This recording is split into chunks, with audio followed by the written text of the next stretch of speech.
Hi, everyone, and welcome back to another episode of the Human Factor Security Podcast with me, your host, Jenny Radcliffe, the People Hacker.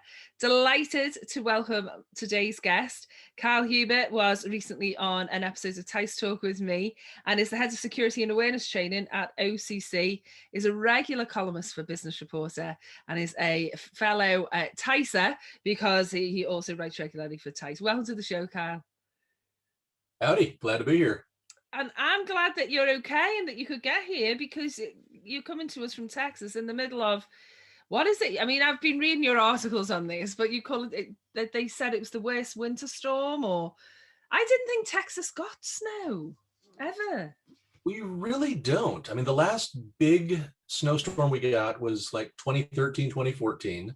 Mm-hmm. And before that, there was the complete surprise snow and ice storm in 2011 when we were doing something with a large sports event. I honestly wasn't paying much attention, but it was after 2011 that there were so many failures that the people in charge of our power grid came down and said, here's all the things we need to do to make sure this never happens again.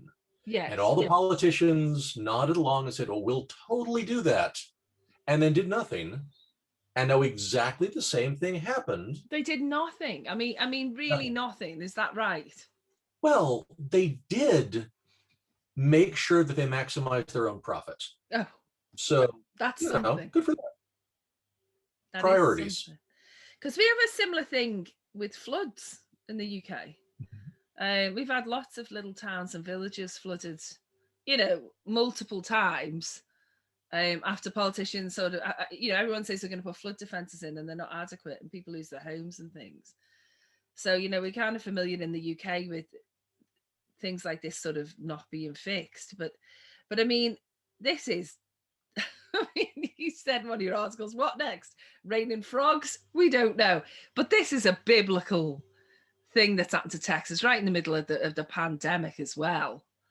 I mean, it's something else. I mean, you said that you were okay, but some of your family lost power and water and had to come to you, right? I mean, tell us a little bit about what it's been like.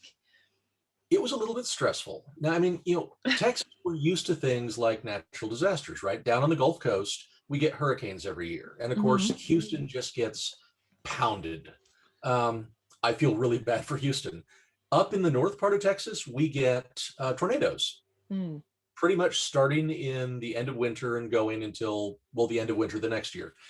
And you can't really do much about those other than, like, at least Houston can build better drainage and whatnot. Tornadoes, there's really nothing you can do but look out the window and say, yep, that's going to hurt. But for stuff like this winter storm, you can prepare. That's what I was trying to argue in this week's column, was that, good business continuity and disaster recovery requires preparation. You can't just wing it.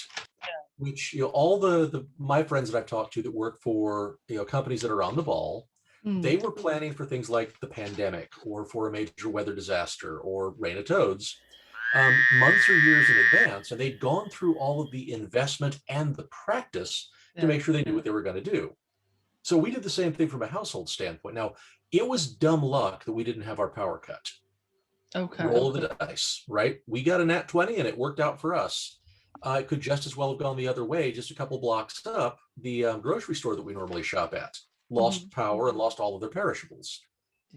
Again, roll of the dice. But we had, prepped the outside faucets with, insulation. We were running all the faucets inside the house to keep the drip going.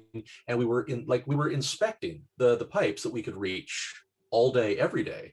So as soon as my wife noticed one of the water lines was freezing up, she was in there like a shot with a hairdryer trying to thaw that pipe to make sure we kept the water flowing. Right. We'd stocked up on food, we'd stocked up on potable water, all the things we thought we might need to do, including firewood, just in case. And it was, again, dumb luck. My sister-in-law, she and her kids, they lost power, lost heating, right? Because it's a lot of places down here don't have gas fed to the house. We don't. We're electric for everything. We lose electricity, we're done. And so we brought my sister-in-law and her kids and her dog in, and we just doubled up in the house for the rest of the week until it was safe for them to go back home. It, again, part of it's planning, part of it's luck. And you can't ever plan for luck as one of your critical project factors. No. I mean, I read, and some of it's just not being completely dumb, I suppose. Because I was reading, one of the things you said in the article, and Keil writes these brilliant columns and has got loads of experience on all sorts of security stuff. But I've got to touch about this first because it's just so apt. But one of the things that did make me smile was, I'd been forwarded a tweet thread from somebody in Texas who said that they'd fallen out with a member of their family over politics. So she really doesn't like this member of her family. And she was kind of laughing because she said they were big preppers, but he had an electric tin opener. Yes. And you said, if you've got a can, make sure you've got a can opener if you're going to be eating out of cans. And it just made me laugh so much because the thought of, you say some of it's luck, but most of it is a way of thinking, I think. And the reason that I kind of say that to you is, particularly to you, it's so interesting for me to put that to you, is because you've written articles, and in that article you say, you actually say folks tolerate preventable risks because they learn to do it at work. Mm-hmm. And I guess, I sort of wonder that there's a lot to be drawn here for business continuity and the way businesses operate as well, isn't there? Oh, absolutely. Yeah, I'm convinced, right? We learn a ton of our personal habits through social proof, right? We watch other people who either are more successful or we at least perceive as being more successful, and we slowly start to act like them. Now, I think it's one of the reasons why I've been able to make a career out of IT and security is I hung around with a bunch of smart kids, when I was in university. I wanted to get into tech when I was in high school. We got our very first how to program in BASIC in 8th grade on the Apple II. I thought this stuff is great, but my family could never afford a computer. And by the time I got to university, I still couldn't afford a computer. I went with my typewriter, but my friends, especially the ones that had come from California, they had access to some resources, let's say, and so they got jobs. With the University Computer Center. Well, I was a research assistant using a typewriter and a pencil, but I would watch these guys and they got paid by the university to play video games. But how do I get in on that? And I asked, how do you do this? They said, oh, well, it's you got to be really good with computers. I know both Macintosh and DOS. I'm really awesome. Like, okay, yes, you're really awesome. I get that. I don't know what those words mean, but cool. And I started asking, like, look, I don't mind being perceived as kind of dumb. I mean, at the time, I'm just a poor kid from Kansas, right? I can spot a computer generally 2 times out of 3 at a distance, but I'm not sure I know how to operate it. Okay. You, however, who got this $8,000 color computer, which is amazing, I'm not even sure I could turn it on, but I want to learn. Yeah. So I would appeal to that sense of geek, right? They want to show off how smart they were. And they wanted to be magnanimous and generous when doing it. I just go in and start asking questions over and over and over until finally one of them actually got me a gig in the university computer lab. Now, I didn't know what I was doing. My job was to check ID cards, make sure that only students got in, tell them not to bring their fizzy drinks into the lab, until one night, young lady came in and she was just in an absolute state. She was panicking. I've got to get this term paper completed. If I don't, I'm not going to graduate and I have to stay another semester. My life's going to be ruined and the printers don't work. Can you help me? And my first thought was, oh God, I'm going to die. They taught me how to use a floppy disk to log in to a Macintosh ST. I didn't know anything about printers, but I called the help desk and they walked me through it. It turned out in the old days, the old Apple ImageWriter dot matrix printers would shake their network connector off. Oh, I remember those things going really, they really went some. They got that head moving back and forth on a little rubber belt. Yeah. So all I did was I walked to the printers, I took the local talk connection, jiggled it a bit and made sure it was fully seated, and all of a sudden her paper starts printing out. Yeah. This girl, again, I had no idea who she was. She says, oh, thank you, you saved me, you're a computer god. I'm like, wait, this is how this works? You're a computer god. You just saw me call the help desk. You listened to my call. I'm an idiot. But no, I realize that my company, you just have to know one thing more than someone else, and you've got kind of a competitive advantage. So as soon as I went off shift, I went downstairs to the university bookstore, bought a copy of Mac User Magazine, read the whole thing cover to cover, including the ads, and just started taking notes about every word I didn't understand, which was pretty much most of them. And then I'd go back to my smart friends, say, okay, what's this mean? Like it says an optical drive does something with a CCAD. What's a CCAD? Also, second question, what's an optical drive? And they'd answer. And I just kept doing that in every job I got thereafter. Even if I'm supposed to be an expert, if I could find someone smarter than me, I'm going to go ask questions. Why does this work? How does this work? Why do you do it that way? What led you to that decision?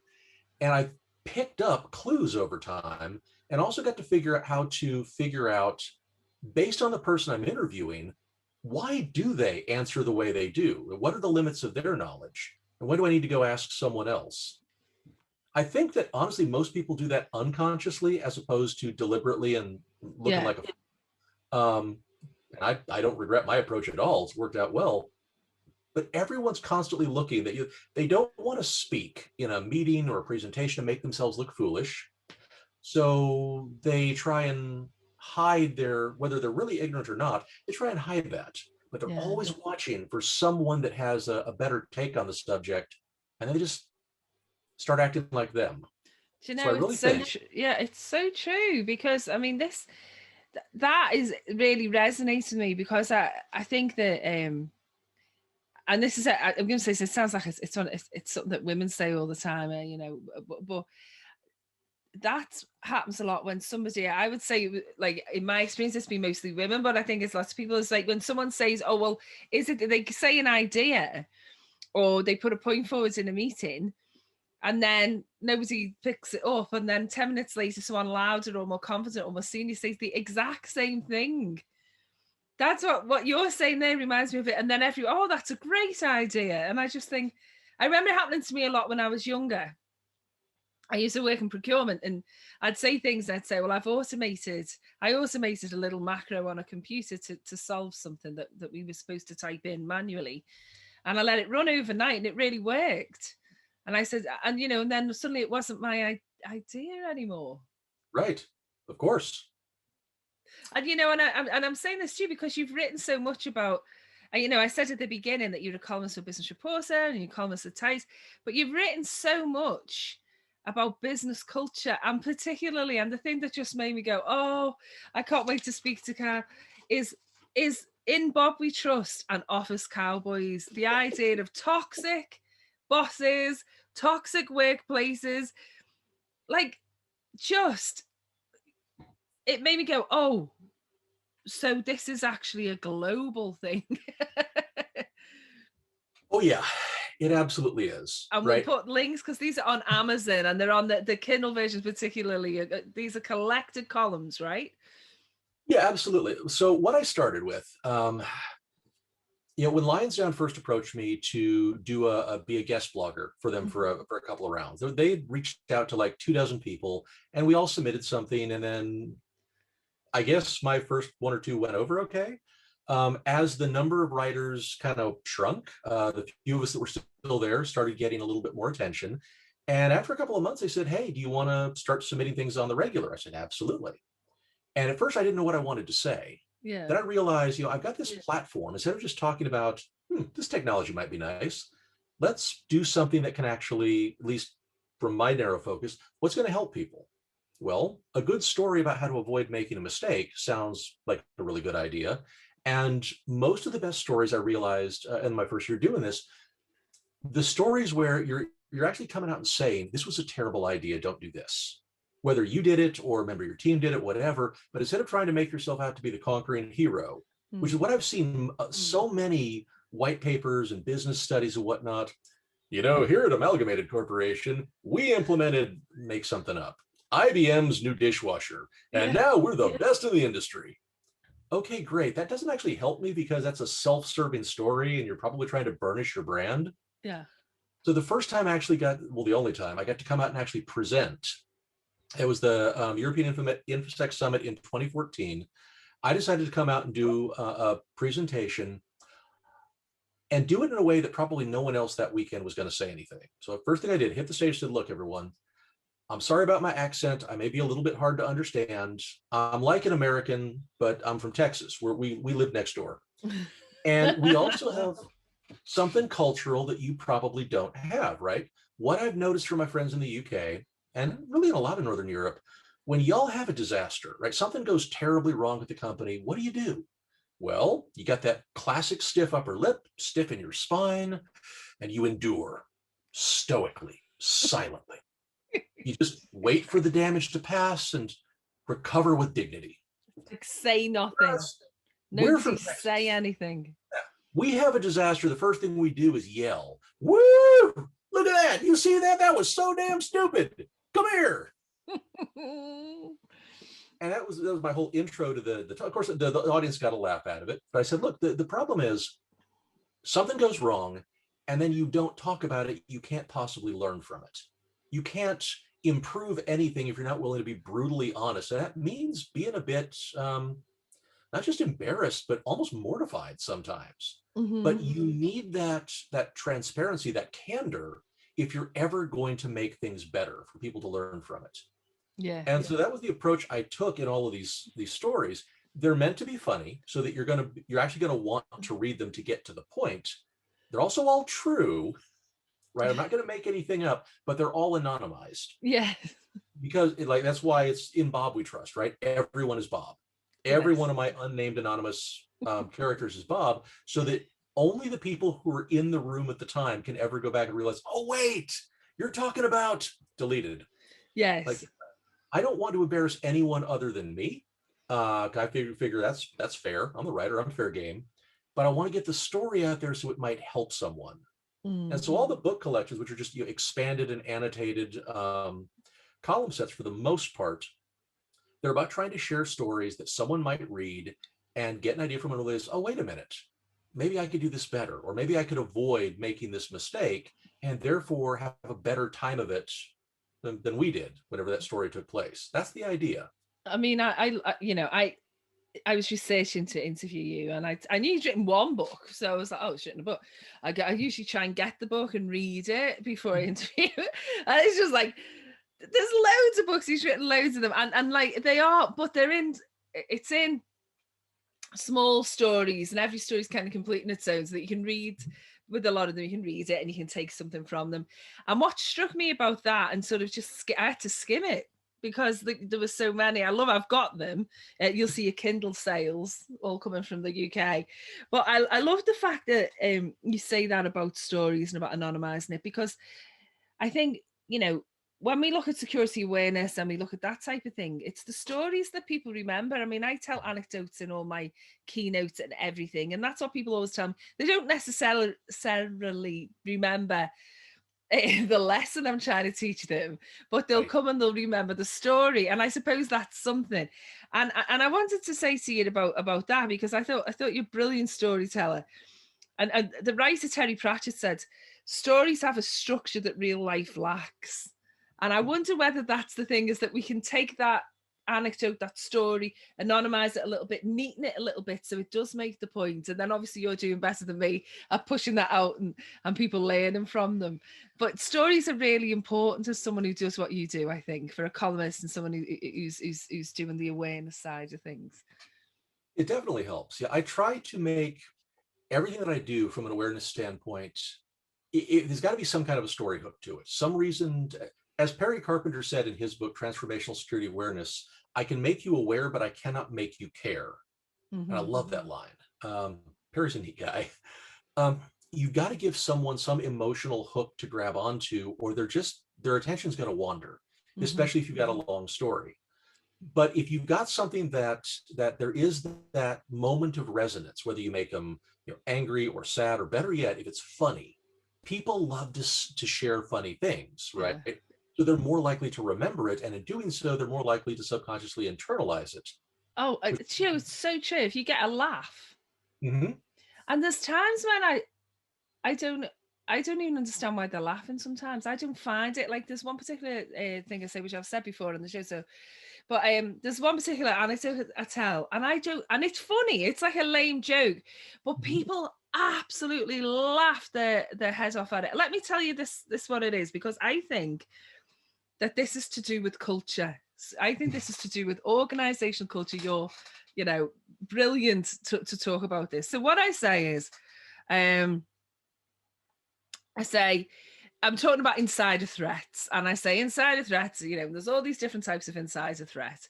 And I said, so, sometimes it really does pay to know your colleagues really well, because then you can see if someone is acting out of character. Right. So I'm basically, this from a security point of view. Yes. Right, we know if they're acting out of character, and it might be that they're stressed, it might be that there's a problem, but we notice it's the people thing, right? And that's my whole shtick, and that's what I talk about. But I always say, and so it does mean that sometimes that weird guy or gal that you work with actually could be being weird for a good reason, and it's a joke, right? I'm not having a go at people who are weird, because that's a personal definition. And I say, and you all know who I mean. You've all got a name or a face at the front of your mind. And if you can't think of a name or a face, then you're the person everyone else is thinking of. Absolutely. Right? Now that's quite funny, I suppose. But people, it can bring a house down. And I think it's because everyone does have that guy or gal that they don't like and that's toxic, and that they wish that one person was removed from an organization. Whether they've got good reason or not, everybody can think of that person or that name. And it just struck me that it's kind of linked with what you say about, cowboy people in the office, the person that doesn't do any, sort of breaks all the rules. And I don't mean that in a good way, like they're a maverick. But someone who just ignores like people's feelings and protocols and that type of thing. And I thought that was something that you addressed really well. Would you say? I agree with you.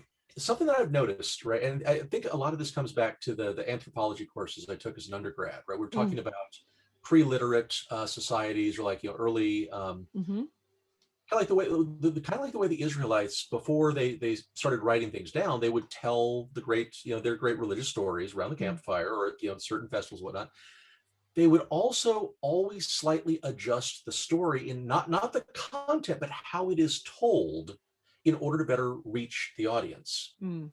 And that really got me thinking. This is a long time ago, but I noticed that when I do like presentations to my industry sharing groups, or to like when teaching Boy Scouts or whatnot, I always have to watch my audience and figure out, are they actually getting what I'm saying? And if they're not, adjust how I tell it, pitch, tone, enthusiasm, elements of the story, to make sure the core point gets across. And as soon as you can actually make that connection, people are going to remember what you said. And if they like what they heard, they're going to slightly nudge their behavior in the direction you wanted them to go. You're not trying to be manipulative, but they're trying to either be less of the weird person, or to be less like the weird person, or more like the ideal person. Yeah. And something I noticed with that, every place I have ever joined, every company I've ever gone to, instead of telling you when you get there, hey, these are the rules, this is our culture, this is what we believe in, what we do, instead, when you get your new coworkers, like you go out to lunch the first time, they tell you stories about that guy. That's what someone from your time, right?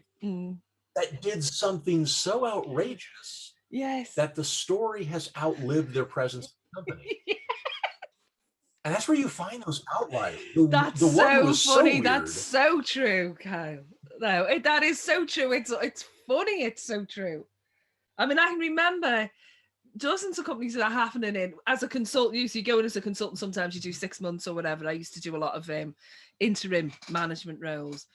And certainly secure, and it's exactly that thing. It's like you said, it's like, should we grab a sandwich? We'll show you where the canteen is, and we'll go get some food. And they'll say, oh, have you heard about X? Yes, this person. And then you get them, like you say, someone who's so outrageous that it's outlived their time at the company. And that's or like this, or sometimes they're still there. This is so not on topic, but it's just so funny to hear you talk about it. Someone who's still there. So there's a guy in one company I worked at, and they said, if you noticed, he's always got pen on the back of his shirt, because he's always scratching his back with his pen, but he never remembers to take the lid in. So I'd be like, that is quite odd. And then they'd say, oh, he's really, really, that is odd though, right? He said, yeah, he's really odd. And so it's like, okay. Sure. And then, it goes out your mind a little bit and you sort of forget about it. And a couple of weeks down the line, I'm meeting the guy. And, and it's at 11:30 in the diary. And when it's 11:30 that you're going to cruise into lunch. So we cruise into lunch. It's like, it's 11:30. He said, what we'll do is we'll have this in the pub. Jen, because we've never really met. We'll go and we'll have a sort of a. I think about it now. I'd never go to the pub now in the middle of the day. I wouldn't be able to drink anything. But back then, everybody had like a half a lager, half a beer. And we're talking, and he said, "You know what this pub reminds me?" He goes, "It reminds me of Africa." This is apropos of nothing, talking about budget, and I went, right. And he said, last time I was in Africa, well, this even ties in with the Texas story. But he goes, it reminds me of Africa, and all the power went out. And I was in the shower and the water stopped and I wasn't clean. And it's Africa, and you get quite sweaty and everything. And he said, so I had to get clean.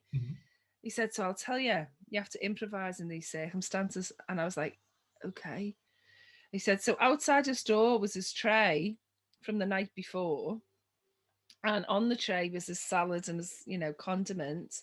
He took the olive oil off his tray, poured it on his skin, and used a knife to pull the oil off, like the Romans.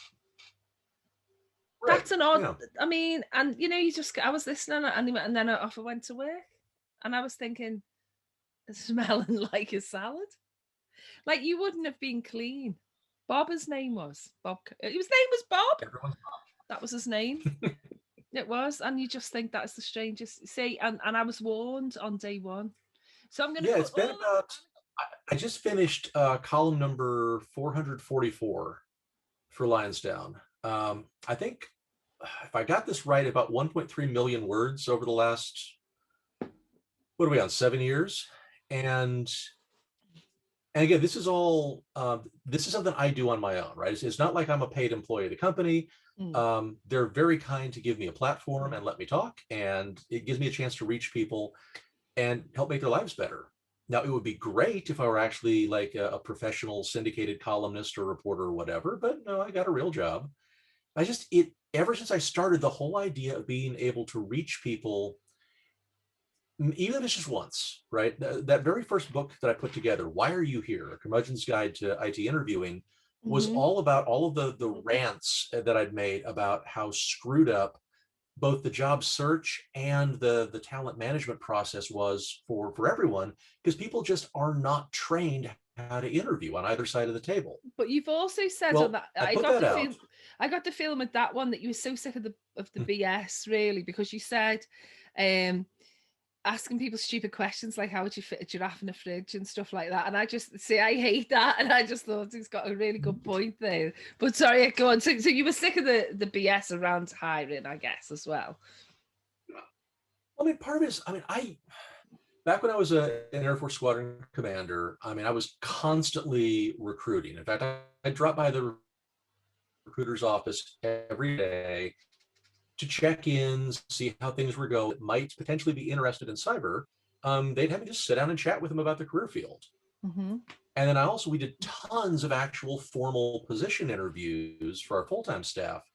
I think over the 10 plus years that I was in command, we brought on about 350 people all told, and not just for my organization, but just I did go help recruit for someone else just to try and get talent in. And in that process, I started realizing everything that I had been formally taught in university by the different headhunters I'd worked with, by the business school people that would come in and regularly, supposedly develop us. What they taught us was garbage. They were wasting everyone's time and making it to where you could not make an accurate and informed decision, either about you as the candidate trying to see if this company is who you want to work for, or if you're the hiring board, seeing if this person that you brought in is actually going to be useful for you. And it's not fair to anyone in the process. So I started teaching my staff how to interview and doing wilder and wilder interviews. And then I started writing it all down, and that became the book. And that's what made it all worthwhile, right? I only know of 3 people, but 3 people that I personally know, friends of mine, used that book and got a much better job. Mm. Now, maybe that's all I'm ever going to amount to, right? But for those three people, getting a chance to leave a bad work situation to something that was more emotionally fulfilling, more professionally appropriate, paid Mm. better, better benefits, that was a huge step up for them. And Mm. that's kind of what I think we're supposed to be doing. We've only got so much time. Absolutely. We ought to be using it to help one another. And so, every column's like a shot in the dark. Maybe it's going to help someone, maybe it won't. Well, Hopefully it does. And if it did, then all the effort was worth it. well, one of the ones that you wrote most recently, I really loved, and you wrote an article, and I suppose this really sort of brings us to the current situation and right up to date, really. But you wrote an article about lockdown and the lockdown experience, and you said in it, you said we're at the end of plague year one and we're exhausted, and it really resonates with me, that one, because one of the things you said was about reading. At first you think, I'm going to catch up on the reading, and you do catch up a little bit on the reading, and then you said, quite, I thought, really honestly, that you just sort of lost, there was like a lack of focus. And that really resonated with me from Yep. last year, because I felt like if I wrote one or two emails, I was really tired. It was bizarre. So I thought that this kind of taps into the culture and the fact that we're working remotely. I mean, you then went on to say we have to change expectations of ourselves and the workforce to deal with this. And I thought maybe you could talk a little bit about that article and about your views on it, given that you've written so much about company culture and given the last year or so. Love to. Yeah, this is one of my favorite subjects to bring up. I've been talking about it. Well, I mean, it's been over a year, right? My lockdown started on the 13th of February, 2020, before my company actually started sending people home, because I contracted a really weird, unnamed, unidentified illness that left me without the ability to speak for about 6 weeks. Yeah, I And saw so it in by the the time I was article. getting, That's horrific. Was it COVID? Do you zero, know? yeah, would not do again. Yeah, it was horrible. But also meant that I got a whole extra month of working exclusively from home, not seeing anyone, staying away from everyone. Mm. And I started to notice very early on that I was getting increasingly impatient, more frustrated with technological glitches, couldn't sleep worth a darn, Mm. still can't really, if No. honest. But also something that I'd studied, because I when I was in the Army, I got to spend a little time with the 85th Combat Stress Control Detachment down at Fort Hood. And they talked about how chronic stress and chronic fatigue together have this insidious corrosive effect, Mm. right? So like fatigue, like not enough sleep, or constant interruptions to your sleep are going to leave you a little bit addled. I mean, Yeah. it takes weeks to catch up on that. Chronic stress, on the other hand, actually has negative effects on your ability to focus, to articulate what it is you're trying to do or what you want, but most especially on memory formation. And this is what I noticed even as early as the end of March last year. I could sit down, if it was a book that I was really trying to get the most out of, something academic or professional, I would read it, I'd get through a couple of paragraphs, and I would get so lost in thought about what it meant.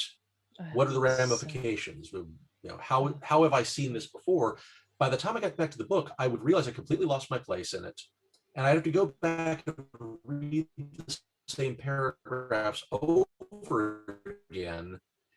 And I would paragraph, you go back as soon as you start, oh, right, yeah. And then Luke Skywalker did the thing with the sword. Yeah. Cool. And I just skip to the next one. I would find that Yeah. I would have lost entire chapters immediately after reading them because I was so tired and so distracted. I know that's having an effect. I mean, sure, I've had a little bit more time to read, but it's not effective time.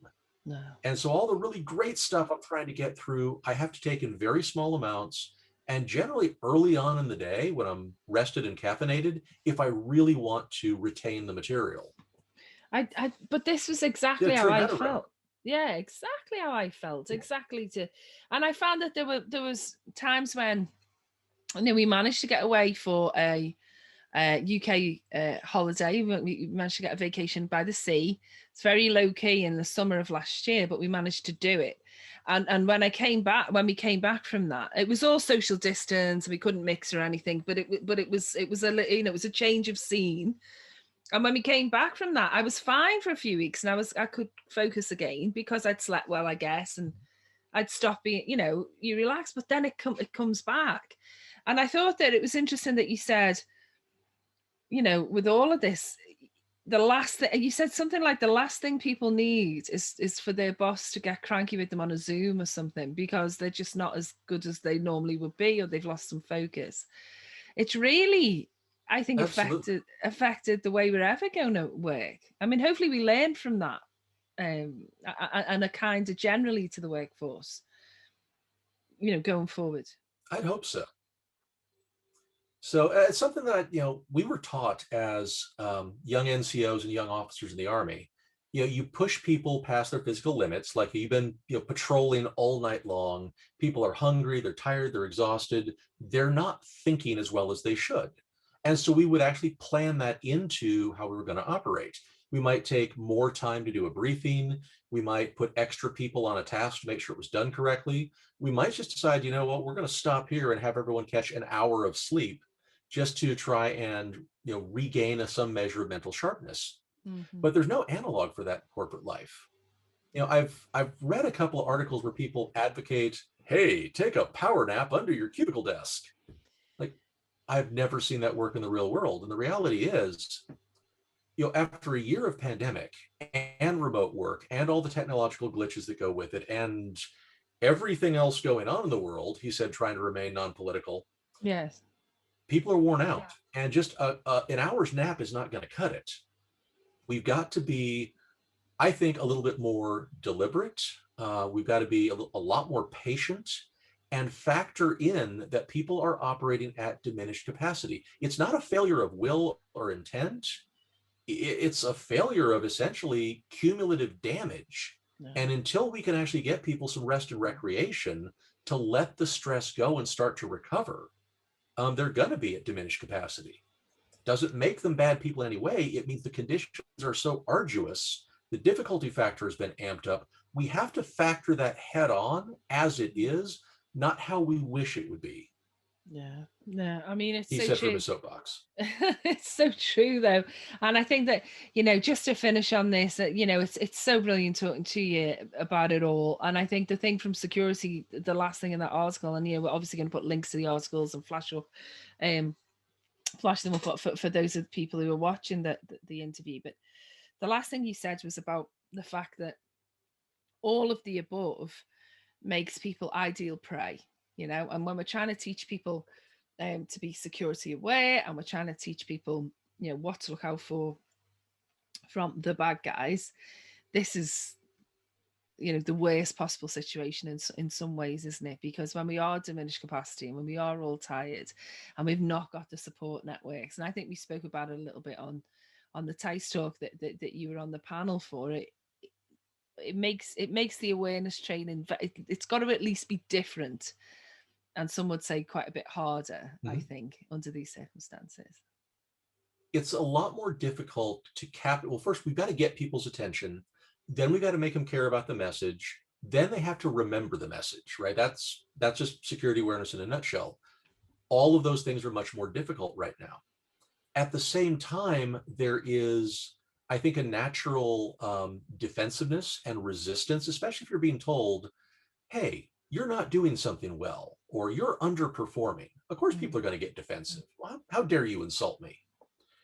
However, this right now, this is the optimal. If you are a cyber criminal who loves to phish people, this is the perfect time to go after your prey. Because when do phish work best? When we're not paying attention, right? If you're multitasking, you're skimming your inbox on your phone, you're not looking for the clues, you're not thinking about getting attacked, you're just trying to triage, right? Right. What do I have to deal with right now that I don't want to? What can I put off till later? What can I just delete? It's just too much. There's too much going on. I can't deal right now. And that's when that lure is going to get in. And I love to try and explain this to people, especially older friends and family that aren't technologists, right? The lure doesn't have to be perfect. It just has to be good enough that in the first 10 seconds, you have to believe it, click the link, open the attachment, call the phone number, do whatever. And it works. And I And mean, that's why especially if there's been so many in Texas, hasn't there? There's been lots in Texas based on, I actually put a little mini blog, a little mini commentary on an article about a lot of the scams that were coming through in Texas that were, to do with getting people back up and running, give you the gas, give you the water. It's so cruel because it's such a basic thing that people will, you just say, oh, yes, thank goodness, let's do it. there's one that was announced yesterday that I thought was really interesting. I think the company was Austin Energy, local energy provider, warned its customers that scammers were calling people directly saying, hey, you've got this massive bill that you haven't paid. If you don't get it paid, we're going to cut off your power. We're going to cut off, whatever, your joint utilities, gas, water, whatever. And you need to pay immediately over the phone with a gift card, or else we're going to take your power away. Now, this is just scummy behavior. It's taking advantage of people who are still shell-shocked from a really horrible week. Yeah. And it's using something that just happens to have greater emotional resonance, and it works. Because that's what a criminal is going to do, right? They're going to hit you when they're down, when you're down, so that they can better trick you into doing whatever it is that they want. Absolutely. Steal your computer, give you money, whatever. Well, and until we actually accept that we are going to be attacked, it's hard to remember we have to stay in a defensive mindset. Yeah, I mean, absolutely. And it just really, when I realized I was going to be talking to you and that where you lived and everything, it just really hit me that, this type of awareness that we need to spread it beyond the workplace, really. And the blog is a great way of doing it, Keil. So, I love it. I'm gonna, I've kindled them all so that I can read them. And I'm loving what I've read so far, and I'd highly recommend it to people. There's books about security awareness, about bosses, about office cowboys, which is great because it's a Texas person writing about office cowboys, which we love that over here. Dysfunctional company cultures, lots of different things. So we will point the listeners to your blog and to where they can buy the books. And we really appreciate you coming on and talking about it, especially in the middle of what is obviously quite an eventful time where you live. Everything has to be exciting. I don't know why. That's the new normal. Well, we'll call you next time when the rain of frogs or whatever it is comes. But for now, I just want to say thank you so much for being on the Human Factor Security Podcast, Keil Hubert. Thank you, Jenny. It's been fantastic talking with you. I can't wait to do it again.